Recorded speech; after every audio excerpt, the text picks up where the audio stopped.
भाई 5 दिसंबर 2022 को यहाँ विधानसभा का उपचुनाव हुआ और उपचुनाव में जो कुछ हुआ शायद आप लोगों ने भी अपनी आंखों से देखा होगा और कैमरे में कैद भी किया है।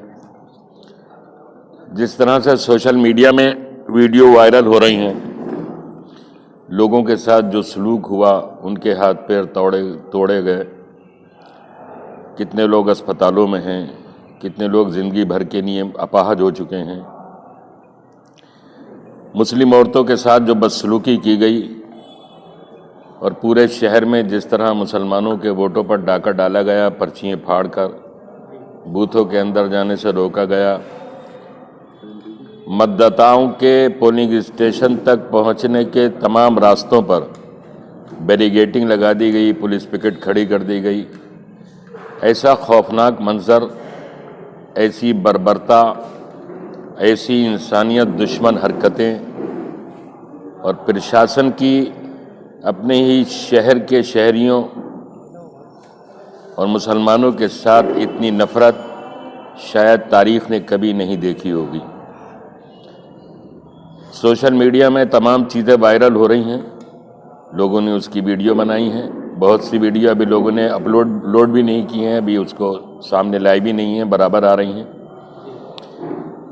वो खुद पूरी कहानी बयान करती हैं, किस तरह लाठी डंडे लेके पीछे भाग रहे हैं पुलिस वाले, घरों में जा जाकर मार रहे हैं, घरों से निकलने नहीं दे रहे हैं, गलियों पर कब्जा कर रखा है। यही नतीजा है कि नगर के अंदर जहां 2,15,000 मतदाता हैं, 251 बूथों के अंदर पुराने शहर में, और उसमें 80-82% से भी ज़्यादा मुस्लिम आबादी है, वहाँ मात्र 50,000 वोट पड़े हैं, जो 22% उनको वोट डाला है। और वो भी वो रामपुर के जयाले हैं, बहादुर लोग हैं, जो तमाम बुरे हालात के बावजूद, लाठियाँ खाने के बावजूद वोट डालने में कामयाब हो गए और एक एक वोटर को एक वोट डालने के लिए 4-4 बार, अपने 6-6 बार अपने मतदान स्थल तक जाना पड़ा, क्योंकि पुलिस ने कोई रास्ता ही नहीं छोड़ा था। अत्याचार की ऐसी घिनौनी दास्तान रामपुर में लिखी गई है कि जिसकी मिसाल दुनिया में नहीं मिल सकती। 10-12% है, दूसरी तरफ पोलिंग 50, 60, 70 और 80% है। खुली हुई बूथ कैप्चरिंग है। ज़िला पंचायत के मतदान केंद्र पर शाम को 7 बजे हमने खुद भी बूथ कैप्चरिंग पकड़ी है। एडीएम शाक्य जी वहाँ मौजूद थे, मौके पर पकड़ी है।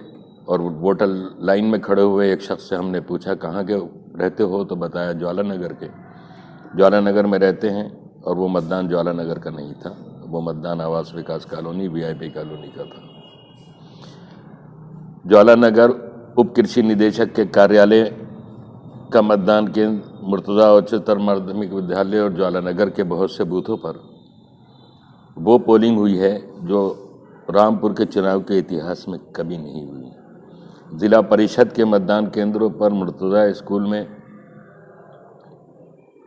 कृषि अधिकारी के कार्यालय में जो बूथ है, इन बूथों पर जो वीआईपी एरिया के हैं, सिविल लाइंस के हैं, इतिहास निकाल के देखिए, कभी पोलिंग इतनी नहीं हुई जितनी इस बार बूथ कैप्चरिंग करके वहाँ हुई है। प्रमाण है कि वो बूथ कैप्चरिंग है। हमने सारी शिकायत की हैं और चुनाव आयोग से ये डिमांड की है कि मतगणना को रोक दिया जाए, निष्पक्ष में यहाँ दोबारा चुनाव कराया जाए, अर्धसैनिक बलों की, मिलिट्री की निगरानी में, ताकि लोग अपने वोट आज़ादी के साथ डाल सकें और लोगों पर जिन्होंने जुल्म किया है उनको कटहरे में खड़ा किया जाए, कानून के दायरे में उन पर कार्रवाई की जाए। चुनाव प्रक्रिया में हमने संविधान का और अपने नागरिक अधिकारों का सम्मान करते हुए भाग लिया है। अगर ये बात पहले हो जाती है कि भारतीय जनता पार्टी को ही यहाँ जिताना है, तो जाहिर है चुनाव प्रक्रिया में कोई भी भाग नहीं लेता, आप जीत का सर्टिफिकेट दे देते। लेकिन हमने भाग लिया है। कल को मतगणना है। अगर चुनाव आयोग हमारी शिकायत, हमें उम्मीद है कि चुनाव आयोग हमारी शिकायत पर गौर करेगा और कल की मतगणना रोक देगा। वरना हम चुनाव प्रक्रिया में जिस तरह भाग ले रहे हैं हम उसके भागी बनेंगे।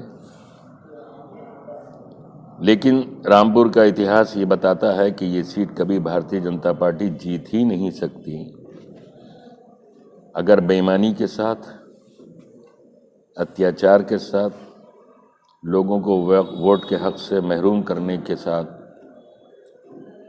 लोगों को घरों में कैद करके इलेक्शन कराने की नीयत करके, लोगों की हाथ पैर टांग